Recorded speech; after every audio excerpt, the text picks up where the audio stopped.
अस्सलाम वालेकुम। Golden 120 vlog में आपको खुशामदीद कहते हैं।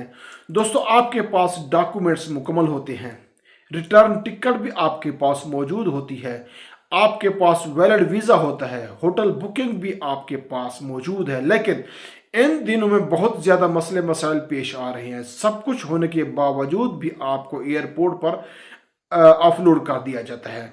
वजह क्या है? आखिर इसकी क्यों ऑफलोड कर दिया जाता है? इसकी मुकम्मल तफसील आपके साथ शेयर करूंगा। वीडियो को ध्यान से आखिर तक लाजमी देख लेना।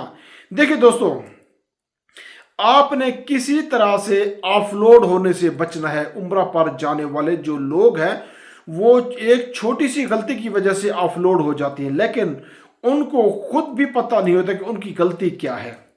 और आजकल वर्क वीज़ा वाले भी ऑफलोड हो रहे हैं। तो दोस्तों, यहाँ पे समझने वाली बात है, अगर आप एक दफ़ा ऑफलोड हो गए तो आपके पासपोर्ट पर ऑफलोड की स्टैंप लग जाएगी। जब ऑफलोड की स्टैंप लग जाती है उससे आपका रिकॉर्ड ख़राब हो जाता है। इसके बाद जब आप दोबारा से पाकिस्तान से ट्रैवल करते हैं तो आपको जो जो कंप्यूटर रिकॉर्ड में आपका ऑफलोड मौजूद होता है वो सामने आ जाता है। आप एक मरतबा अपलोड हो चुकी हैं, उसके अलावा आपके पासपोर्ट पे भी स्टैंप लगा दी जाती है।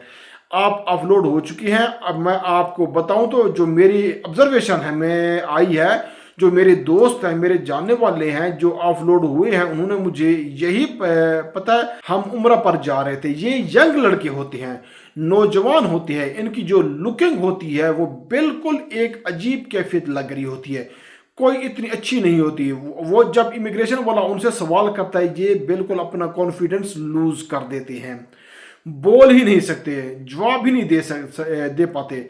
इसके अलावा उन्होंने ये ज़िंदगी में पहली दफ़ा पासपोर्ट बनवाया होता है, उस पर वो ट्रैवल कर रहे होते हैं। उससे पहले ना तो उन्होंने उम्रा भी किया होता है और ना किसी कंट्री में सफ़र किया होता है, जिसकी वजह से परेशान हो जाते हैं। तो इमिग्रेशन ऑफिसर के दिमाग में यही आ जाता है कि ये बंदा उम्रा के लिए जा रहा है, वहां जाके ये छुप जाएगा, छुप कर ये काम करेगा, वायलेशन करेगा, मसले मसाइल खड़े करेगा, जिसकी वजह से उनको ऑफलोड कर दिया जाता है। इसके अलावा अगर आपने कोई भी पॉलिटिकल, कोई भी नेगेटिव पोस्ट सोशल मीडिया पर अपने अकाउंट में की हुई है जो कि बहुत ज़्यादा वायरल हो जाती है, वो भी उनकी नज़रों में आ जाती है, जिसकी वजह से ऑफलोड कर दिया जाता है। आपने कोई वीडियो बनाई हुई होती है, मैसेज किया होता है और इस किस्म की कोई चीज़ जो है वो सोशल मीडिया पर अपलोड की होती है जो बिल्कुल लीगल नहीं होती, उसकी वजह से भी अपलोड कर दिया जाता है। आजकल ये भी देखने में आ रहा है कि अगर आप गल्फ ममालिक ये में जा रहे हैं या यूरोपियन कंट्री में जा रहे हैं तो आपके बेशक डॉक्यूमेंट्स मुकम्मल हैं, आपने बहुत मुश्किल से वीज़ा लगवाया है, आपको परमिशन मिल चुकी है, उसके बावजूद आपको एफर्ट देना पड़ेगा। जो कि 18 स्केल का ऑफिसर हो, आपके इलाके का हो, एरिया का हो, जानने वाला हो, आपकी पूरी डिटेल देगा, वो आपका ग्रंटर बनेगा, जिसकी वजह से आपका एफिडेबल बनवा के मुकम्मल साइन वगैरह करके देगा। यानी उसका मतलब कि वहाँ पर जाकर ना कोई वायलेशन करेगा, ना ओवर स्टे होगा, सब कुछ कानून के मुताबिक चलेगा और उसका वीज़ा ख़त्म होते ही वो वापस आ जाएगा। अल्लाह आपका हामी नासिर हो।